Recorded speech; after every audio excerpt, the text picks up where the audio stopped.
compagnie, j'espère que vous allez tous très bien, que vous avez passé une très bonne semaine.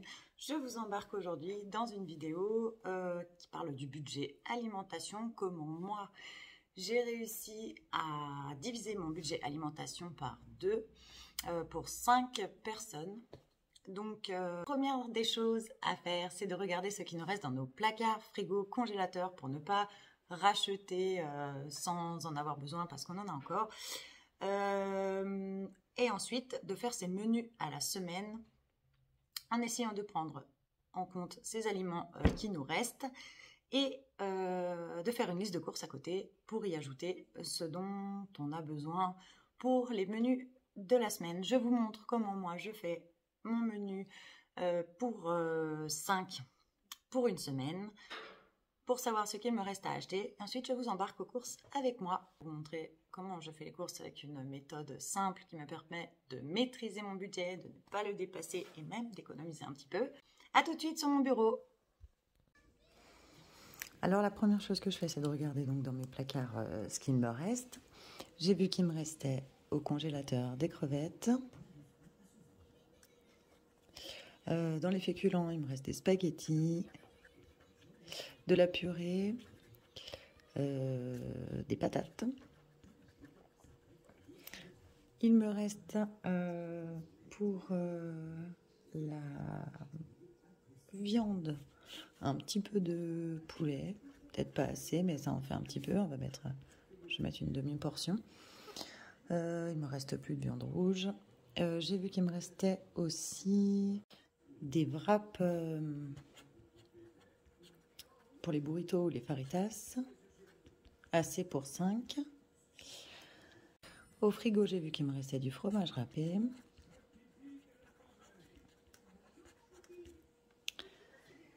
Un petit peu de salade, mais ça suffira pas. Pareil, je vais mettre salade, demi-portion. Et j'ai vu qu'il me restait de la mozzarella. Suffisamment pour 5 aussi. Donc avec ça, du coup, je vais composer des menus pour toute la semaine. Donc je prends la liste de ce qui me reste et je compose les menus avec ça pour que j'ai le moins de choses possibles à acheter et surtout qu'il y ait le moins de gaspillage. Et puis j'achèterai ce qui manque. Donc je vais faire la liste de courses pour ce qui manque juste en dessous en même temps. Donc pour les menus, eh bien lundi j'ai crevettes et spaghettis. Je peux faire des spaghettis aux crevettes au curry. Hop, ça je pense, j'ai vu qu'il y avait 2 paquets de crevettes. Donc je pense que je ferai pas mal de spaghettis et que j'ajouterai les crevettes au curry et que pour par exemple un autre jour de la semaine, je peux mettre peut-être le mardi pour que mes spaghettis soient pas... je peux mettre des spaghettis, le reste des spaghettis, je mélangerai pas avec les crevettes au curry, je ferai 2 trucs différents. Et puis je ferai carbonara. Donc, pour la carbonara, il me faut de la crème, des lardons et des œufs. Hop. Qu'est-ce que je vais avoir après? Des patates, du fromage râpé. Donc, pour le mercredi, je vais noter gratin dauphinois avec de la salade. Et du coup, il y aura les restes pour le soir, ça c'est sûr. Il me restera du gratin dauphinois parce que je fais des gros plats. Comme ça, en général, ça fait 2 fois... ça fait 2 repas pour 5. Ça m'évite de faire à manger à tous les repas. Et la préparation du repas, j'aime bien quand c'est rapide. Donc c'est chouette d'avoir des restes et de ne pas avoir à repréparer un repas le soir même. Donc pour le gratin dauphinois, j'ai dit que j'avais des patates. J'ai dit que j'avais du fromage râpé, de la salade j'en ai, mais j'en ai pas assez. Si j'en veux pour 2 soirs, il faut que j'en rachète. Il me faudra aussi de la crème et des lardons. Donc je vais noter la crème x2. x2 pour moi ça veut dire 2 repas, c'est pas forcément 2 pots de crème ou 2 barquettes de lardons. C'est pour 2 repas, je sais à peu près ce qu'il me faut pour mes recettes. Ensuite, j'ai vu qu'il y avait, j'ai regardé je regarde assez souvent quand même avec l'application sur Lidl. J'ai vu qu'il y avait le nouveau catalogue là de cette semaine et qu'il y avait en promotion de la viande rouge de bœuf et qu'il y avait aussi en promotion des grosses saucisses de Strasbourg. Et comme il me reste de la purée, je pense que je vais faire saucisse de Strasbourg purée un soir. Je vais faire mardi soir. Saucisse de Strasbourg, purée. Hop. J'ai vu que c'était des paquets de 5, donc c'est parfait. Je vais mettre les saucisses en promo. Hop. Il restait donc les wraps pour les faritas. Donc le jeudi, je vais faire des faritas. Pareil, je vais en faire pas mal. Ce qui fait qu'il en restera pour le soir. Hop. Tac. Qu'on rajoutera peut-être avec de la salade ou quoi. Je vais mettre... Le soir, il en restera un peu moins, donc on mangera de la salade avec. Alors, pour les faritas, il me faut de la viande hachée, viande de bœuf hachée, du poulet, j'en ai déjà un demi, donc je vais en remettre un demi, poulet un demi. Il me faut les épices, il me faut de l'avocat, des poivrons. Voilà, j'ai pris fromage râpé, faritas, poulet, les patates pour le gratin dauphinois, la purée pour les saucisses de Strasbourg, les spaghettis, les crevettes. Et la demi-salade sera mangée parce que j'ai prévu 2 fois de la salade avec gratin et faritas. Il me reste la mozza, donc je vais mettre des tomates. Hop. Et je vais faire des tomates mozza le lundi soir. Hop. Tac. Pour 5, j'avais dit que j'avais assez de mozzarella pour 5. Donc par rapport à ce que j'avais dans mon frigo, j'ai tout. Et dans mes placards, j'ai tout utilisé. Dans mon congélateur aussi. Donc pour le vendredi, samedi et dimanche, je vais voir ce que je vais faire comme menu. Mon fils me demande que je refasse une salade de chèvre chaud miel, qu'il adore. Donc je pense déjà que pour le vendredi soir, je vais faire la salade de chèvre chaud, de chèvre miel. Hop, du miel j'en ai. Il va me falloir du chèvre, des croûtons, hop, des tomates, je vais en acheter donc pour 2 repas, puisque je vais mettre aussi des tomates dedans. Je vais peut-être acheter des cubes de fromage ou quelque chose, ou du fromage que je vais couper en cubes pour mettre dans la salade. C'est une grosse salade composée, où on met beaucoup de choses dedans pour que ça fasse un repas bien complet pour tout le monde. Je vais pouvoir peut-être ajouter pour 3 repas des lardons parce que je vais sûrement en mettre dedans. Voilà pour vendredi soir. Comme il y a la viande de bœuf en promo sur le prospectus de Lidl, je pense que samedi midi, on est tous là. Je vais faire ouais, des steaks de bœuf avec faudrait des légumes un petit peu. Les enfants, ils ont du mal à manger des légumes, mais voilà, avec des courgettes. Je vais les faire à la crème, puisque j'aurais acheté de la crème. Je vais mettre quand même pour 3 repas. La crème, c'est pas perdu, j'en aurai peut-être pour la prochaine fois. Et des courgettes à la crème. Voilà, pour le samedi midi, ce sera ça. Du coup, il faut que je mette des courgettes. Hop. Comme il y a les saucisses en promo là, de Lidl, je vais en reprendre un deuxième paquet de 5, comme on est 5. Et je pense que je vais faire saucisse lentilles pour dimanche à midi. Les lentilles, c'est plein de fer. Ça sera bon pour tout le monde. Et ça change un peu des féculents habituels. Donc, il me faudra prendre des lentilles. Hop. Il me reste pour le dimanche soir et le samedi soir et le vendredi midi. Je vais demander l'avis de mon fils, mon deuxième. Chaton, viens voir. Oui. Tu veux manger quoi, toi, cette semaine? Hamburger maison, en vrai, moi ça me va. Hein. Ah ouais, hamburger maison, c'est top. On va mettre hamburger maison pour samedi.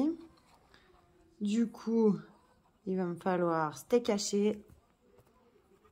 Les tomates et la salade, j'ai déjà noté. Et donc, du fromage hamburger. Peut-être qu'on en a encore, je vérifierai. Je vais tourner pour la liste. Quoi d'autre? T'as envie de manger quoi d'autre? Purée. Purée, j'ai déjà mis. Mardi, on fait saucisse purée. Non, saucisse. Frites. Ah ouais, des frites avec quoi? Qu'est-ce qu'on va manger? Ben, frites. Steak frites. Steak frites? Ouais. Alors, bah du coup, le bœuf en promo... Ouais, la viande en promo comment que j'ai vu sur Lidl. D'ailleurs, je l'avais pas noté, j'ai noté que saucisse promo, j'ai pas noté la viande. Je vais mettre les steaks de bœuf en promo. Steak de bœuf en promo et du coup, je vais mettre x2. Tac. Et on fera ça comme on fait la salade le soir, on va faire steak frites. Le vendredi midi, des frites. Je vais noter aussi, du coup. Tac. Et il reste le dimanche soir. Le dimanche soir, qu'est-ce que je vais faire? On va faire soupe, peut-être. Ouais, je vais faire une soupe de légumes. Hop. Soupe de légumes. Pour le dimanche soir, je vais noter. Légumes. Pour soupe, je prendrai sûrement potimarron, courge ou choses comme ça. Ils aiment bien la soupe orange, comme ils l'appellent. Et voilà, donc normalement, j'ai toutes mes courses par rapport à mon menu de la semaine qui est prêt. Comme ça, je sais exactement ce qu'on va faire comme repas toute la semaine. Ce qui fait que je n'achète pas trop. Donc voilà, j'ai ma liste de courses. Je vais regarder quel est mon budget, ce qu'il me reste. Donc c'est la dernière semaine du mois pour moi, puisque je suis payée le 8, le 9 ce mois-ci, je crois. Enfin, en général, c'est entre le 8 et le 10. Donc, il me reste que cette dernière semaine. Et je crois qu'il me reste une centaine d'euros dans mon enveloppe course. À partir du mois prochain, je vais essayer de mettre 100 euros par semaine, diviser mon budget course par semaine à la place de mettre directement le budget entier pour le mois, pour voir si je peux faire comme ça, si je peux y arriver comme ça. Donc voilà, avec cette liste de courses, je pense que ça doit passer. Je regarde donc dans mon enveloppe course ce qu'il me reste. Normalement, j'ai noté 87 euros 65. Il me semble que c'est ça. Que j'avais pris peut-être les centimes pour autre chose. Le petit jeton, voilà. Hop, donc j'ai bien 50, 70, 80, hop, 85, 87, 60. Donc, il faut que ça passe. Il faut que je puisse faire ces courses pour 87 euros 60. Donc voilà ce que moi j'utilise pour aller en course. Et ensuite, on partira en course pour que je vous montre comment j'utilise ce petit bout de papier. Ce sont les courses à points. Donc moi j'ai dit que j'avais 87,60 €. Je peux donc m'arrêter qu'à 87. Je barre à partir de là. Hop, hop, hop, hop, hop. Tac. Moi, je peux m'arrêter à 87. Et donc, le principe des courses à points, c'est que par exemple, donc je pars avec ma liste et mon petit papier de course à points. Et par exemple, hop, j'arrive dans le premier rayon. Et je prends, par exemple, je sais pas, le fromage râpé, tac, j'en ai pour 4 €, que sais-je, 3 €, selon les grammes, c'est différent. Et donc, par exemple, si j'en ai pour 4,55 € ou 4,27 € même, je vais barrer 5 cases. C'est-à-dire que ça fera bien 4 €, mais je barrerai le 5. Ce qui fait que j'aurai en gros 70 centimes Si par exemple il fait 4,27 € cet article ou 4,30 €, voilà, j'aurai 70 centimes de rab. Le prochain article, ce sera, je sais pas, 1 kg de tomates, enfin voilà, ça fait 2,99 €. Hop, du coup, je barre 3 cases parce que ça fait 3 €. Et du coup, il me restera à la fin, quand j'en serai au 87 et que j'espère j'aurais pu prendre tout ce que je voulais sur ma liste, il me restera peut-être pour chaque article, j'aurais pu mettre quelques centimes de côté et donc je suis sûre de maîtriser mon budget. Je suis sûre même qu'il me reste quelques économies à la fin du mois, même si c'est en centimes, même si c'est 1 € parce que j'ai fait 5 centimes par article ou 2 centimes par article. Je suis sûre de ne pas dépasser mon budget et je suis sûre qu'il me restera quelques économies, ne serait-ce que quelques centimes dans mon enveloppe. Je vous emmène tout de suite faire les courses avec moi pour vous montrer exactement, enfin pour vous montrer sur le terrain la méthode. Coucou, me voilà sur le parking de Lidl avec ma petite liste et mon petit papier de course à points. J'espère vraiment réussir à ne pas dépasser les 87 € que je me suis imparti. On va voir ça tout de suite.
C'est la nuit chez moi, maintenant je suis désolée pour l'éclairage, tout le monde dort et je parle doucement, j'espère que le son sera quand même de qualité. Donc du coup voilà, le pari est réussi, il me restait 87,65 € dans mon enveloppe et j'en ai eu pour 85,43 €. Donc je suis hyper contente d'avoir réussi mon pari. Pour finir le mois, mes menus pour cette dernière semaine pourront être faits comme on l'avait prévu. Je n'avais plus de points à donc 87, ce que j'avais prévu, et il me manquait les croûtons. Bon, bah c'est pas grave, la fameuse salade de chèvre miel sera faite sans croûtons. Au final, il y a déjà du pain avec le chèvre, donc voilà, c'est pas grave. J'ai supprimé un aliment qui ne rentrait pas dans ces 87 €. Je vous remercie beaucoup d'avoir suivi cette vidéo jusqu'au bout. Je vous remercie pour votre soutien, pour tous vos abonnements et likes et commentaires qui me font énormément plaisir. Si ce n'est pas encore le cas et que ce genre de vidéo vous intéresse, n'hésitez pas à vous abonner, liker, commenter, me poser toutes les questions sur la méthode si vous n'avez pas bien compris. Et je vous remercie pour tout. Je remercie aussi mon fils qui m'a bien aidé lors de la vidéo pendant les courses. Parce que c'était pas facile à faire toute seule. Donc je le remercie beaucoup pour ça. C'était un super assistant caméraman. Ouais, si tu passes par là. Et je vous souhaite à tous de belles économies. Et je vous dis à bientôt pour une nouvelle vidéo.